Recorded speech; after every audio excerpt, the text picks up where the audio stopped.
तो लोकसभा चुनाव से जुड़ी बड़ी खबर यह है कि यूपी की 25 सीटों को लेकर मंथन जारी है। शनिवार शाम तक चौथी लिस्ट आने की संभावना है। चौथी लिस्ट में दिख सकता है महिला सशक्तिकरण, ज्यादा महिला प्रत्याशियों को टिकट दिया जा सकता है, ऐसा सूत्र बता रहे हैं। रायबरेली से नूपुर शर्मा को टिकट दिया जा सकता है। कैसरगंज से केतकी सिंह को टिकट दिया जा सकता है। प्रयागराज से अभिलाषा नंदी के नाम की भी चर्चा है। तो चौथी लिस्ट का इंतजार है। यूपी की 25 सीटों को लेकर मंथन जारी है और ऐसी चर्चा है कि ये जो लिस्ट सामने आएगी इसमें महिला प्रत्याशियों के नाम हो सकते हैं, जिसमें से 3 नाम काफी चर्चा में चल रहे हैं, जिसमें रायबरेली से नूपुर शर्मा को टिकट दिया जा सकता है, तो कैसरगंज से केतकी सिंह को टिकट दिया जा सकता है, तो प्रयागराज से अभिलाषा नंदी के नाम की चर्चा इस वक्त जोरों पर है। तो ये वो संभावित नाम है जो यूपी की 25 जो लिस्ट, चौथी जो लिस्ट है उसमें शामिल हो सकते हैं। नीतीश हमारे साथ जुड़ चुके हैं इस खबर पर। नीतीश, क्या जानकारी? चौथे लिस्ट का इंतजार है, लेकिन खबर यह है कि महिला प्रत्याशियों को इस बार चांस दिया जा सकता है।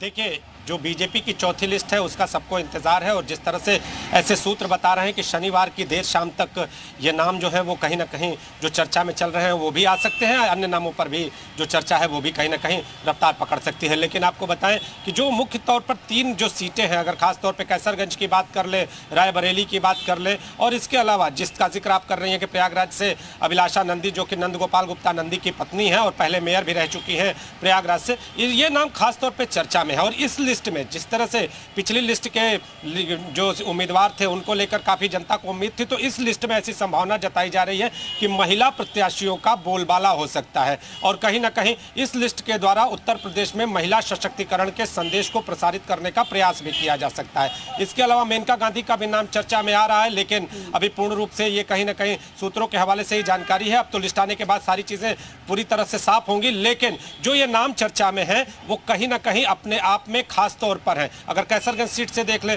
तो बृजभूषण शरण सिंह की जो पत्नी है केतकी सिंह, उनका नाम चर्चा में है। इसके अलावा नूपुर शर्मा, एक सोशल मीडिया पोस्ट के द्वारा उनका नाम जिस तरह से चर्चा में आया, उनका नाम रायबरेली से आ रहा है। और ये सभी टक्कर देने वाली महिलाएं हैं, कोई हल्के नाम नहीं है। अगर इनको टिकट देती है पार्टी तो इन पर भी विचार करती है पार्टी, तो इन पर भी दाव खेला जा सकता है। लेकिन अगर नीतीश नूपुर शर्मा की बात करें तो रायबरेली से नूपुर शर्मा का नाम इतना चर्चा में क्यों है?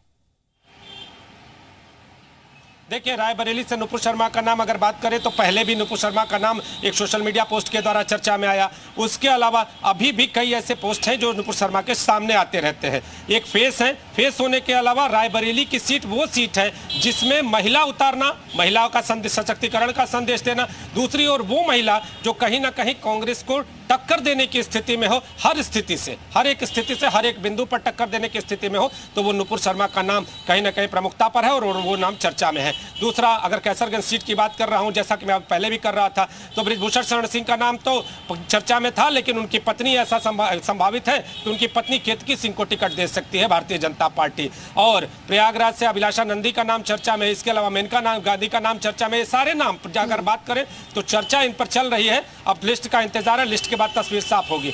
आपको बताऊं कि उत्तर प्रदेश की ये जो अगर जिस तरह से 25 सीटों को लेकर मंथन जारी है और कहीं ना कहीं इसमें महिलाओं के नाम प्रमुखता पर आने की जो बात है, वो कहीं ना कहीं आने वाले चुनाव में बड़ा संदेश देने का काम करेंगे। बड़ी आबादी है महिला वोटरों की और अगर इस लिस्ट में महिलाओं को जगह मिलती है और खास तौर पे जिन चेहरों की मैं बात कर रहा हूं, इन महिलाओं की जगह मिलती है अगर तो भारतीय जनता पार्टी का एक तो संदेश प्रसारित होता हुआ दिखाई देगा। ठीक है, इंतजार होगा ये चौथे लिस्ट का। और नीतीश, जिस तरीके से जो संभावित